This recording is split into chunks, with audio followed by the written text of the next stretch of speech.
Well, hi everybody, and good morning to meteorologist Travis Kleneski here on this Wednesday morning. And we've already seen a few scattered showers and thunder showers out there this morning. Now, not anticipating severe weather right away to start the day off, but later on today there is the possibility of some strong to severe thunderstorms. We've seen a swath of some spotty hit or miss showers and even some lightning and thunder associated with some of the activity from up near Cherry County southeastward to about the Belleville, Kansas area, and probably I'd say within about a 30 to 50 mile radius either to the southwest or to the northeast of the activity here. So northeast Nebraska has been looking at quiet conditions. We've also seen a few spotty showers in southwest Nebraska.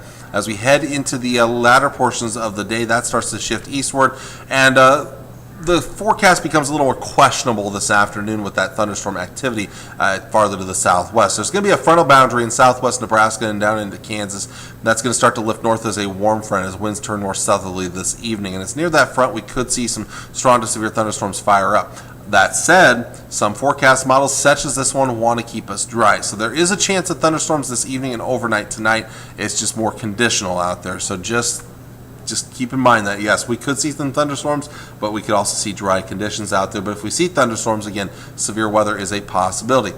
We may see some lingering activity in eastern Nebraska tomorrow, otherwise partly cloudy, and a little more of a warm and humid day for your day Thursday. Again, keep in mind that warm front's lifted north. We have more of a south wind out there, a little breezy at times, and that's going to help to bring in that warm, more humid air to the area for your day on Thursday. As for your risk of severe weather, again, the Storm Prediction Center has a marginal risk for southern and western parts of the viewing area, a slight risk farther to our south and to our southeast. Again, it would be more of an isolated severe weather threat with large hail and damaging winds the primary threat, although can't maybe completely rule out an isolated weak tornado. That's not really much of a threat out there for later on today and into this evening. As for your highs later on today, maybe a step back for a few, but pretty similar up north today to what we had out there yesterday. We're talking about mid-70s up north. Out west, upper 70s and lower 80s for highs. And again, if we see any severe weather, you have a decent chance out towards the west here. To the south, also looking at upper 70s and lower 80s. And to the east, we're looking at temperatures mostly in the upper 70s. As for the rest of your 7-day forecast, here comes that warmer, more humid air. So not just a warmer daytime highs, but also overnight lows being a little on the warmer side.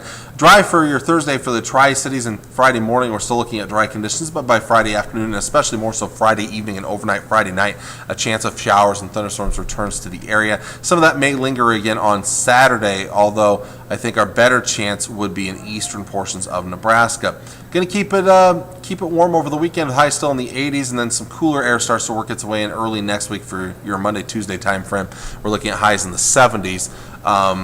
And also looking at a slight chance of showers and thunderstorms. Basically what's happening is Monday and Tuesday, forecast models, some are showing rain, others are not. So I'm just kind of throwing in a generic 20% chance for now for Monday through Tuesday. We'll get that ironed out as we get a little bit closer. So while there are some showers and thunderstorms in the forecast, and there may be some severe weather from time to time, there's still no organized severe weather threats on the way anytime soon. Again, we're hitting peak severe weather season. And at this point, I'm not seeing a lot of those big outbreak type scenarios or big organized systems making their way through anytime, and then at least the next week and maybe even a little bit beyond that yet. We'll see if something happens down the road, but at least at this point, it's been a pretty quiet spring so far. There really hasn't been a ton of severe weather considering the time of the year. So there you go. There's your forecast for today. Until next time, I'm meteorologist Travis Kleneski. Hope you have a great Wednesday, and God bless.